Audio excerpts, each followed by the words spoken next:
Hi ಎಲ್ಲರಿಗೂ ನಮಸ್ಕಾರ. Welcome back to ಭಾಗ್ಯರತ್ನ ಅಡುಗೆ ಚಾನಲ್. ನಾನಿವತ್ತು ಪೆಪ್ಪರ್ ಚಿಕನ್ ಮಾಡ್ತಾಯಿದ್ದೀನಿ.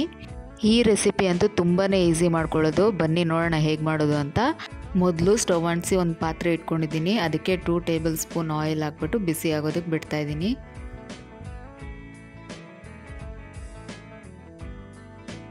ಎಣ್ಣೆ ಬಿಸಿ ಆದಮೇಲೆ ನಾನು 5 ಹಸಿಮೆಣಸಿನ್ಕಾಯಿನ ಉದ್ದುದ್ದಕ್ಕೆ ಕಟ್ ಮಾಡಿ ಹಾಕ್ಕೊಳ್ತಾ ಇದ್ದೀನಿ. ಹಾಗೆ 4 ರಿಂದ 6 ಬೆಳ್ಳುಳ್ಳಿನ ಜಜ್ಜಿ ಹಾಕ್ಕೊಳ್ತಾ ಇದ್ದೀನಿ.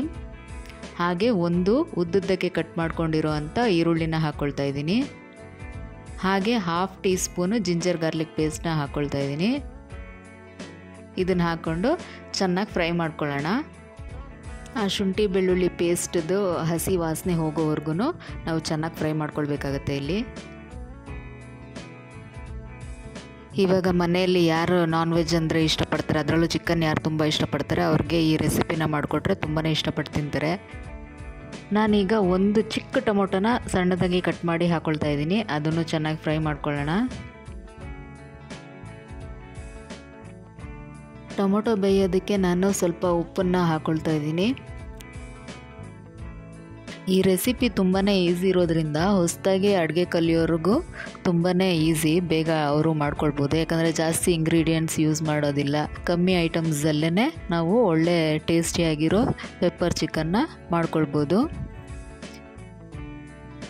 ಈಗ ಟೊಮೊಟೊ ಬೆಂದಿದೆ. ನಾನು 1/4 kg ಚಿಕನನ್ನು ತೊಗೊಂಡಿದ್ದೀನಿ. ಅದನ್ನು ಚೆನ್ನಾಗಿ ವಾಶ್ ಮಾಡಿದ್ದೀನಿ. ಅದನ್ನು ಹಾಕ್ಕೊಳ್ತಾ ಇದ್ದೀನಿ. ಈಗ ಅದಕ್ಕೆ ಸ್ವಲ್ಪ ಅರಿಶಿನ ಪುಡಿ ಹಾಕ್ಕೊಳ್ತಾ ಇದ್ದೀನಿ.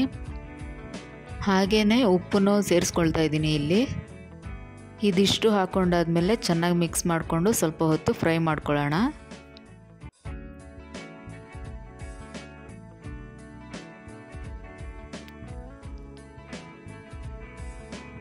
ಇದು ಚೆನ್ನಾಗಿ ಫ್ರೈ ಆಗಿದೆ. ಈಗ ಒಂದು ಪ್ಲೇಟ್ನ ಮುಚ್ಚಿಬಿಟ್ಟು ಸ್ವಲ್ಪ ಒಂದು 10 ನಿಮಿಷ ಬೇಯೋದಕ್ಕೆ ಬಿಡೋಣ. ಮಧ್ಯ ಮಧ್ಯದಲ್ಲಿ ನಾವು ಮಿಕ್ಸ್ ಮಾಡ್ತಾ ಇರಬೇಕು. ಪ್ಲೇಟ್ನ ತೆಗೆದು ಇಲ್ಲ ಅಂತಂದರೆ ಸೀದೋಗ್ಬಿಡುತ್ತೆ.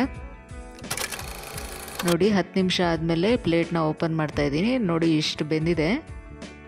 ಮತ್ತು ಚಿಕನ್ನ ಚೆನ್ನಾಗಿ ಸ್ವಲ್ಪ ಮಿಕ್ಸ್ ಮಾಡ್ಕೊಳ್ಳೋಣ. ಈಗ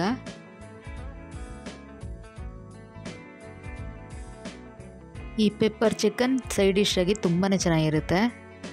ಈಗ ಇದು ಚೆನ್ನಾಗಿ ಮಿಕ್ಸ್ ಆದಮೇಲೆ ಲಾಸ್ಟ್ ಪಾರ್ಟ್ ಏನು ಅಂತಂದರೆ ಮೇನ್ ಇಂಪಾರ್ಟೆಂಟ್ ಪೆಪ್ಪರ್ ಪೌಡರ್ ಅಂದರೆ ಮೆಣಸಿನ ಪುಡಿನ ನಾನು ಇಲ್ಲಿ 1.5 ಸ್ಪೂನನ್ನು ಹಾಕ್ಕೊಳ್ತಾ ಇದ್ದೀನಿ.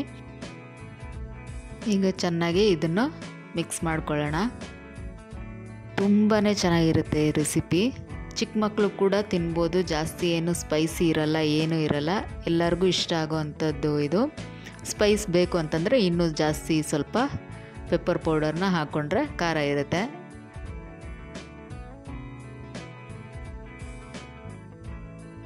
ಈಗ ಪೆಪ್ಪರ್ ಪೌಡರ್ ಜೊತೆ ಇದು ಚೆನ್ನಾಗಿ ಮಿಕ್ಸ್ ಆದಮೇಲೆ ಈಗ ಮತ್ತೆ ನಾವು ಒಂದು ಪ್ಲೇಟ್ನ ಮುಚ್ಚಿಬಿಟ್ಟು 5 ನಿಮಿಷ ಬೇಯೋದಕ್ಕೆ ಬಿಡ್ತಾಯಿದ್ದೀನಿ.